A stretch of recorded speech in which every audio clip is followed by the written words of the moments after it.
সবাই বলছে বাংলাদেশ ক্রিকেটাররা আফগানিস্তানের সাথে খারাপ খেলছে, হোয়াইট ওয়াশ হয়েছে। আর তারপরে তারা হারার পরে যখন দেশে আসে, এয়ারপোর্টে সমর্থকরা তাদের সাথে অনেক খারাপ আচরণ করে, তাদের অনেক অপমান করে।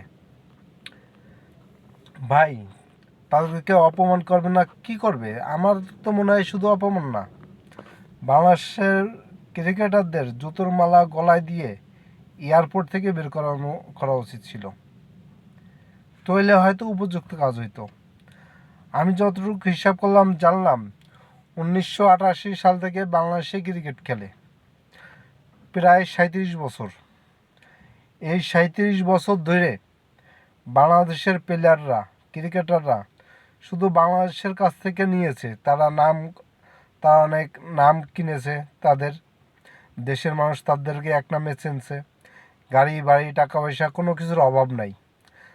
এই যে বাংলাদেশের এতগুলো ক্রিকেটার, তারা শুধু বাংলাদেশের কাছ থেকে নিছে, বাংলাদেশের জনগণের কাছ থেকে নিছে, কিন্তু তার বিনিময়ে তারা বাংলাদেশের জনগণকে, বাংলাদেশের সমর্থকদের কষ্ট আর হতাশা ছাড়া আর কী দিছে এটা বলতে পারেন?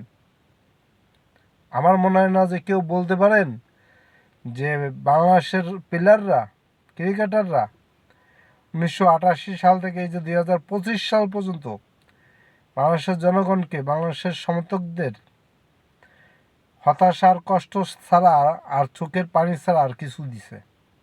কিন্তু তারা দেখেন, বাংলাদেশের কাছ থেকে, বাংলাদেশের মানুষের কাছ থেকে ইচ্ছা মতো নিছে।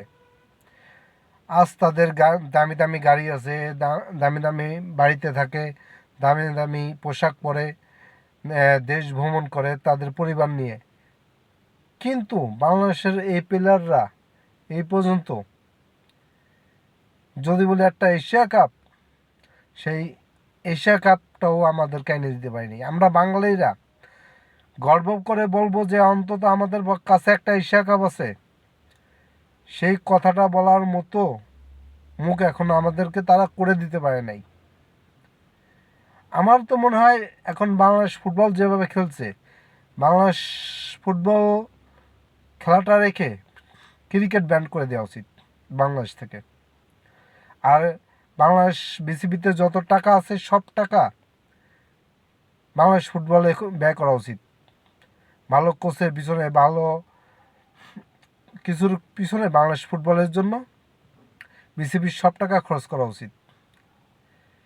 কারণ এই যে বাংলাদেশ ক্রিকেটের যে যারা এই ক্রিকেট খেলে, যে প্লেয়ারগুলো, তারা আমাদের দেশকে ব্যর্থতা ছাড়া, ধরতে গেলে 70%ই ব্যর্থতা, 30% সফলতা, তাছাড়া আর কিছুই দেয়নি। আমাদের একটা কাপ নাই ভাই, আমাদের একটা কাপ নাই যে আমরা বলবো যে আমাদের এই কাপটা আছে। তা যারা একটা এশিয়া কাপও আমাদের জিতে দিতে পারলো না এতদিনে, এই 37 বছরে, তাহলে তাদেরকে আমরা লালন পালন করে লাভ কি? আমাদের অর্থ ব্যয় ছাড়া আর কোনো লাভ আমরা পাচ্ছি না। এই দেশের জনগণ আর কিছুই পাচ্ছে না। তাই আমার মনে হয় বাংলাদেশ ক্রিকেট বন্ধ করে দেওয়া উচিত।